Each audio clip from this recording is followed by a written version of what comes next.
Hello, hello, and welcome to another episode of Teaching with Inquiry Live. Tonight, I'm coming to you live on our very first snow day. I guess it's a rain day of the year. I wonder if many of you also had the day off today, like I did with my kids, because we had an ice storm and drove home in a treacherous weather last night, but we're here, we're live, we're a little bit late, 10 minutes late today, but that is okay. Tonight, I wanted to talk about projects. So I scroll through some of the teacher Facebook pages for Ontario teachers, and I noticed there's a trend where a lot of teachers are asking for different project ideas. Things that they can do with their students and have their students share what it is they've learned. So tonight I wanted to go over my top 5 favorite projects that I have done over the last couple of years. And I'm going to link that to a blog post where I've actually outlined way more than 5. I think I'm up at about 32 different types of projects that you can use, all that, of course, have a focus on inquiry-based learning. And I think before we get started, I wanted to ask you, what is your favorite project in your entire teaching career? Something that just worked out so well, you were absolutely impressed with the results and made you feel like a rock star teacher. If you've got an idea or something, share it in the comments. So what I'm going to do is I'm going to take anything that you share in terms of those ideas, and I'm going to include those in my list of find projects that teachers can use, kind of can get a collaborative, couple ideas of what we can use as a project. This seems to be a topic that is a hot button issue for many teachers, is what kind of projects they can use with their students. Now, because it's inquiry, I have to put a caveat in the idea that because I'm using projects and inquiry, there's always an ounce of choice that's going to be embedded in what I'm doing in my classroom. So I definitely want to give students an option. I don't want to narrow down the focus so that there's only one way that students can show their learning. I want to include their voice and choice, and I can do that in a couple of different ways. So one, I can give them a list of different projects that lend themselves well to the type of learning that we are doing in our room, and they can choose from that list, and they can do that more individually. The other way is to give them a similar list, and as a group, they choose what kind of project they're going to do as a group. Each student will do the same type of project, but they get to choose the topic that they're going to be able to explore by using the way they're going to present. So they have the same similar presentation strategies that they chose, but their topic that they might cover in their inquiry might be a little bit different. So I use projects in a way for students to share what they learned through their inquiry, whether it was a guided, shared, modeled, or independent inquiry. The project is what I do, is the sharing aspect of that inquiry learning. So there are definitely 5 different projects that I have used over my years as a teacher that stand out for me as the absolute best projects that I was just so impressed with my students as to what they were able to come up with and generate. So I wanted to share those here with you tonight. So the first was a website. Now, this was a little bit odd for me because I wasn't necessarily expecting that this would be something that my students would choose. And I was a little leery at first when 2 students approached me and said, could we make a website to show that they had learned something about their knowledge of the human body?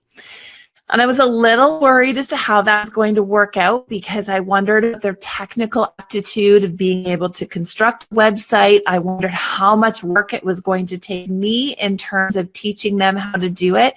I didn't have to. I've built a website or 2 in my time, so I knew a little bit of the background, but I wondered how much time that was going to take for the students. I was a little leery when they first approached me, but they were really enthusiastic and willing to take on the challenge, and they were students that potentially could do that, so I'd let it happen. I was really impressed with these students and how they were able to take tutorial videos on, say, YouTube, and then on how to make a website, and then apply that to actually create a website to share what it was they learned.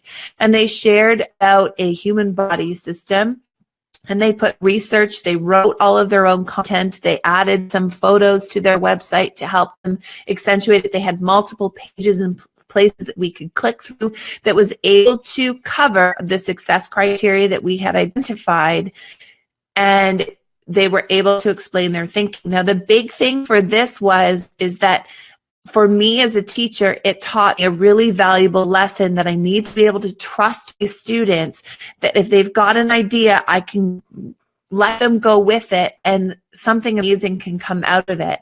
It's definitely not what I was expecting, but it was one of those projects where I was a little worried at first as to what was going to happen.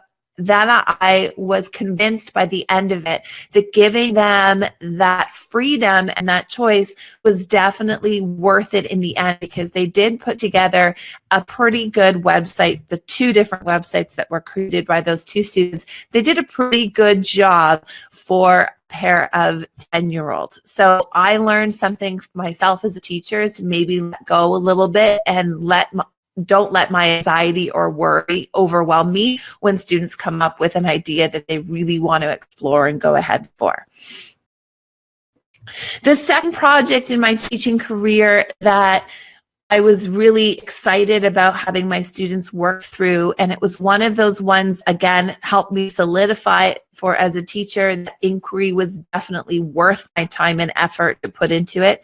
And that's when my students decided that they wanted a different way to share what they had learned. So they decided that they wanted to, it was our energy conservation unit, and they wanted not only just to share with the grade 4s that were in the classroom, but they wanted to share with the whole school. They saw there was a need for students to understand why it's important that we recycle and we conserve energy, not only in our school, but in our community. And they wanted to make a difference. So they put together a series of presentations that they could combine into an assembly format and then presented it in front of the whole school. Now, this included a Minecraft demonstration of what a garbage dump looked like when you constantly threw things in the garbage and how it got full, and then we were able to revert some garbage out of the garbage dump that we could conserve and save resources. That was a really popular one with our student body because we were demonstrating a concept by modeling with Minecraft, so that was really engaging. We had students that put together a song and dance routine that showed students how to conserve water. We had a play using puppets and a puppet theater so that students explained a different concept of energy conservation through a puppet show, as well as a conversation and a PowerPoint presentation that walked students through different ways that they could conserve energy. This was completely student generated, and I watched and got to sit back a lot and watch them work. And it was really powerful for me as a teacher to get to watch my students take the lead from me. I wasn't the one running this assembly. I helped facilitate those things. I helped them slow down because often they just wanted to do all the things all at once. So part of my job was slowing them down and getting them through step by step of making sure that their plan could actually come to fruition. So getting them to think through that process and the planning part so that they get to the assembly. But watching them go through that and really take on those leadership skills in front of the entire school was definitely something that was well worth the frustration or any of the worry about letting go of control and what that looked like in my classroom. So that was number 2 that was pretty impactful for me, is having students do that kind of project. The third one goes back when before I was in the classroom, I was working in ESL, and this was a project that I used with my newcomer students because they had a need to learn about their community. So harnessing Google tools and using things like Google Maps and satellite view of looking at our community, taking a digital walk through our community, because some places were a little bit too far to walk and travel to, but taking a digital walk through and looking for things like a grocery store or the library or the gas station, or places that these students would need to help their families navigate through, and then talking about the language, the culture, and the expectations of going to these different places was definitely a different type of project that we were able to work through. It was what the students required. They had expressed to me that, they were needing to help their parents. They didn't know how to navigate around their new home because they were brand new to the country. So taking their lead and listening to what's something that they practically needed in their own life, and then making it an expectation to learn language and learn those structures, it turned out to be one of the most impactful projects that I had, because I knew that not only did it make a difference for their learning, but it also helped their families and them being able to acclimatize to their new country and new culture, because they felt more comfortable going to the grocery store and helping their parents communicate. They knew what they could say. They had practiced those conversational structures in our classroom so that they can go ahead and apply that when needed it to get the things that they needed. So the fourth one is something it always comes up every year, and regardless of whether or not I let my students choose what their project is going to do, whenever I hit my pulleys and gears and structures unit, without fail, students get absolutely excited about building structures with Lego. And so allowing them to build and get hands-on and build prototypes and do their research on, say, what an elevator looks like, or a vending machine, or a crane, or a truck, they get really excited about looking at these real-life things and how they can recreate them with Lego. And it allows them to problem solve situations that they would encounter on how they can get certain parts moving with pulleys and gears, how they can get the elevator door to open and the elevator to go up and down in an elevator shaft is definitely problem solving right there on the fly. They're looking at different YouTube videos on what a real elevator looks like, how things are made, and they're really trying to dissect these real life machines and then trying to recreate them with Lego. And the amount of learning and engagement that happens. A few weeks ago, I was doing this project with my class, and I was doing it in the other class that I cover. So I was a few minutes late going into the classroom because I was waiting for my cover teacher to come in. And by the time I got to the new classroom, the students had already gotten started, pulled out their stuff, were totally engaged. I walked into the room and they just kind of looked at me and then got right back to work.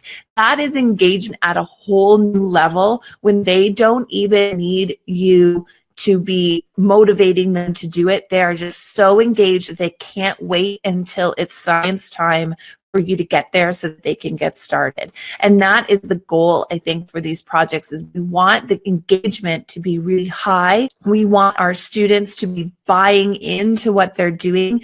And that happens when you're investing in their choice, you're listening to what they're interested in, and you give them a little bit of leeway to let them navigate what it is that they're interested in doing. It automatically brings up their engagement when we give them more voice and choice in what they're doing. My final project that made an impact on me as a teacher that I had my students do, or really they chose to do, is a curated museum exhibit.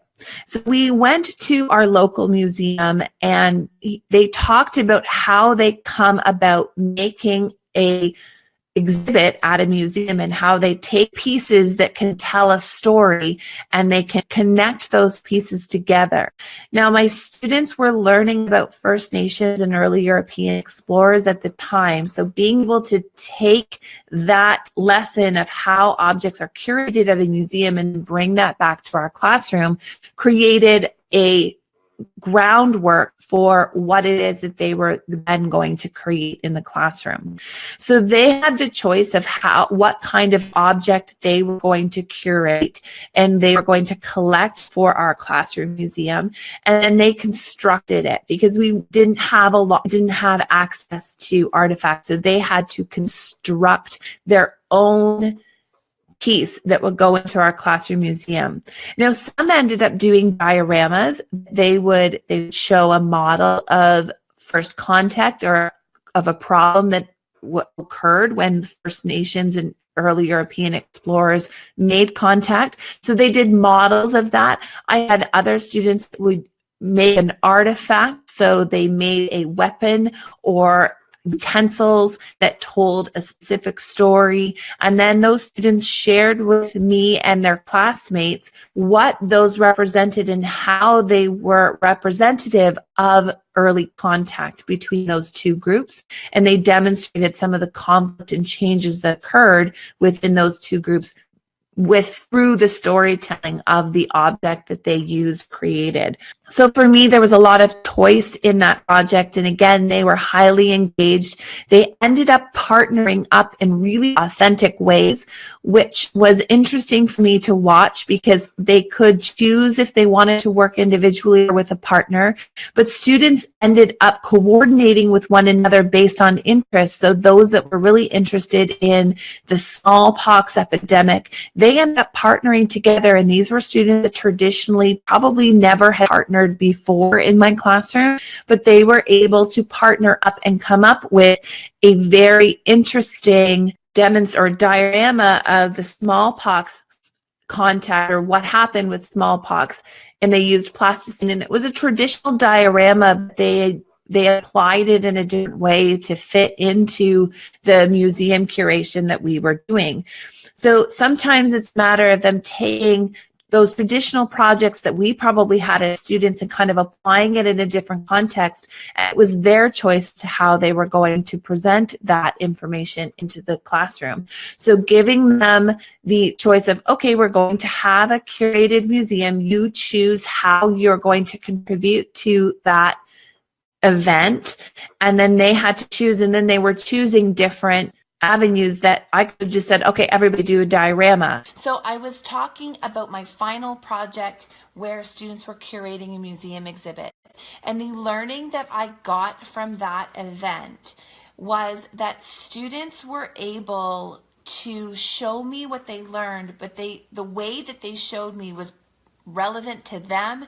It drew on their strengths as students and individuals, and it continue to help engage them because they could decide and had the choice of how they were going to display it.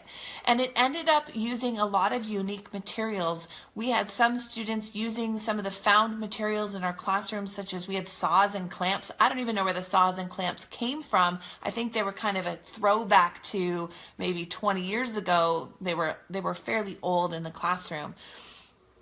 But we had some students making plasticine models. We had other students using saws and clamps to create wooden objects and trying to recreate different buildings that had existed so that they could tell the story of early European explorers coming in to Canada. So it was a really powerful learning experience for me as to why giving choice is really important for students. Those are my top 5 projects that I've done as a teacher that made a big impact on me, where I learned a lot as a teacher from using those projects in my classroom.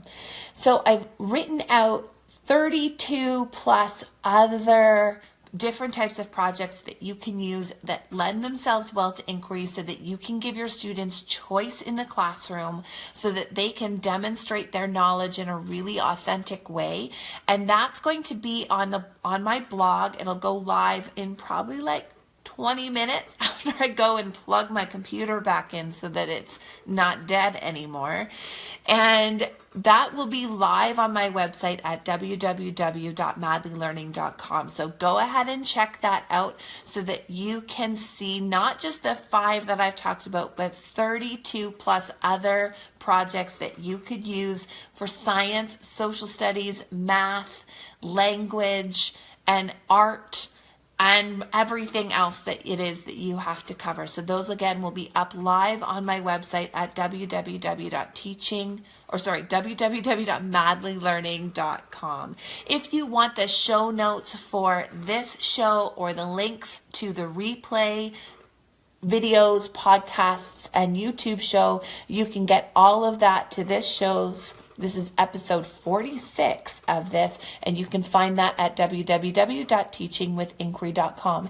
And I will see you next week. We are going to start my month of May, where we are going to be talking about using digital tools in the classroom to support inquiry all month long. So I hope you come and back and check out that and all of the different topics that we're going to be talking about in May about using digital tools in the classroom. Thanks for joining me tonight, and I will see you next week. Bye-bye for now.